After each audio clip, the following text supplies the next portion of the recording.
May nababalitaan tayo, may mga nagkokomento may nagme-message sa'tin na ito raw si Boying ay di umano ay parang 3 linggo ata mawawala o 2 linggong mawawala dahil ay may sakit man siyang dinadaanan.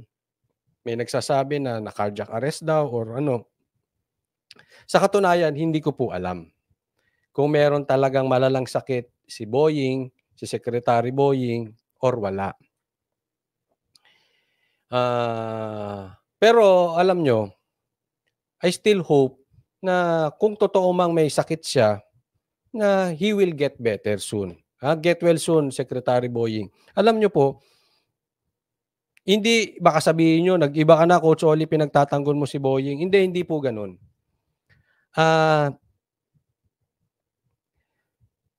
Alam na alam nyo at sa matagal na sumusubaybay sa akin, talagang binabanata natin yan si Boying.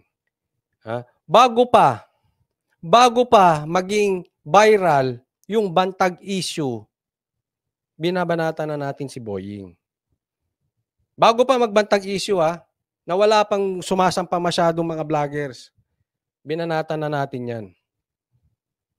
At hanggang sa ngayon, hanggat sa nakahuling balita ko kay Tebes, binanata natin si Secretary Boying. Ayan. Pero sa mga pagkakataong ganito, I will still pray and hope na umayos siya. Kasi sabi nga, yan po ay lagpas na sa aking trabaho. Ang trabaho ko, isiwalat at sabihin kung ano ang sa tingin kong mali. Pero pagdating sa kalusugan at buhay ng isang tao, yan ay wala na sa aking paghuhusga. Hayaan ko na ang Diyos ang maghusga kung dapat na ba siyang umuwi or dapat pa siyang manatili. At ang sa akin, kahit sino pa man yan, kahit kaaway pa man yan, hindi ko naman kaaway si Boying, pero kahit kaaway pa yan, hindi ako mag-iisip na may masamang mangyari dun sa tao. Pasensya na po dun sa but it's not my personality. Hindi ko sinasabing yung mga bumibira pa rin kay Boying hanggang ngayon ay sila ay mali. Hindi po. That is their style. I respect them. But as for me, ayoko may mangyayaring masama sa isang tao. At kung may mangyari mang masama sa isang tao, gusto ko Diyos ang gumawa nun. Kasi sabi ko nga, wala sa akin ang paghuhusga. Nasa Diyos ang paghuhusga. Ang sa akin lang, may responsibilidad ako, isiwalat yung sa tingin kong alam ko at sa tingin kong may naaapi. That's it. Ang buhay, wala sa akin. So, Secretary Boying, get well soon. Sama kita sa prayer ko. Hindi po ako hindi sa nagmamabait ako Pero kasi alam nyo, galing din ako sa kalukuhan. So I know I am a sinner. Kaya ayoko nang huhusga ng tao.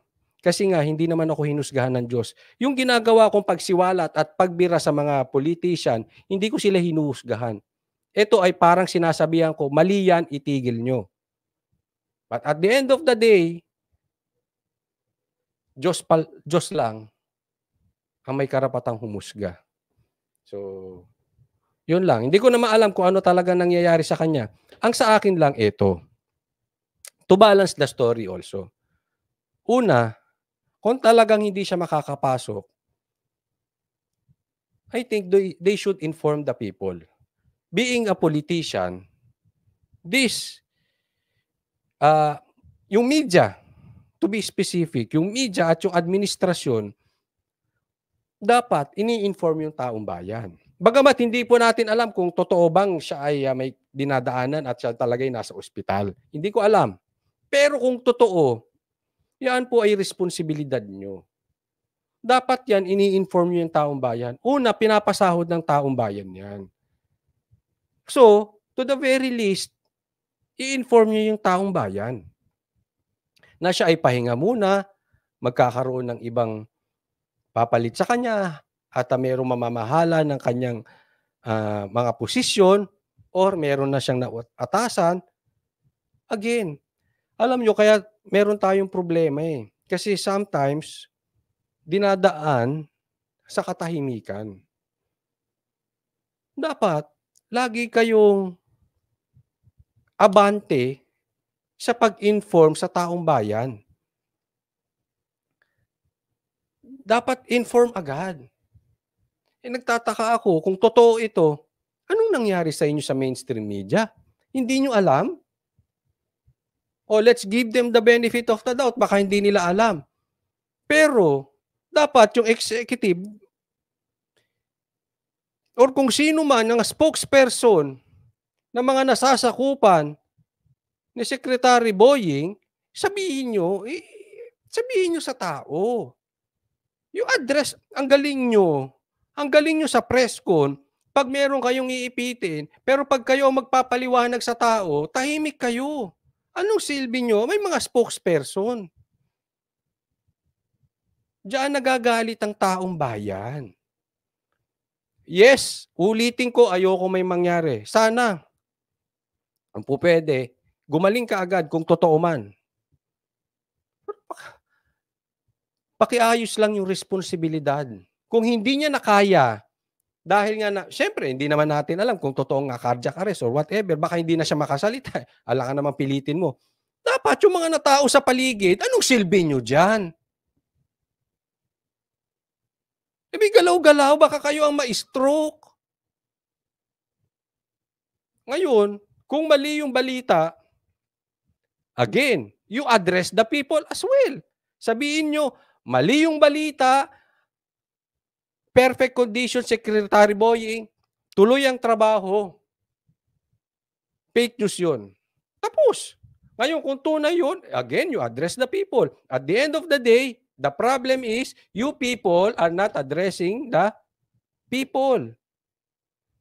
Doon ang bottom line dyan. So, paki-confirm, totoo ba or hindi? Kung totoo, anong gagawin nyo? Kasi maraming hawak si Secretary Boying. At kung matagal siyang mawawala, aba, dapat malaman ng tao anong plano ninyo. Sinong hahawak? Sa dami niyang hawak, sinong hahawak nun? Hindi pwedeng tahimik lang kayo dyan basta-basta. Lagi na lang ba tayong tahimik lang? Magaling kayo pag announcement? Pag informing the people ng totoong, yung may kinalaman? Yung talagang may kinalaman sa kanilang pang-araw-araw, may kinalaman 'to sa isipin mo hawak niya Bucor.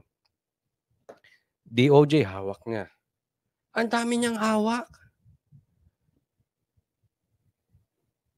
Oh. Ano babakante na lang?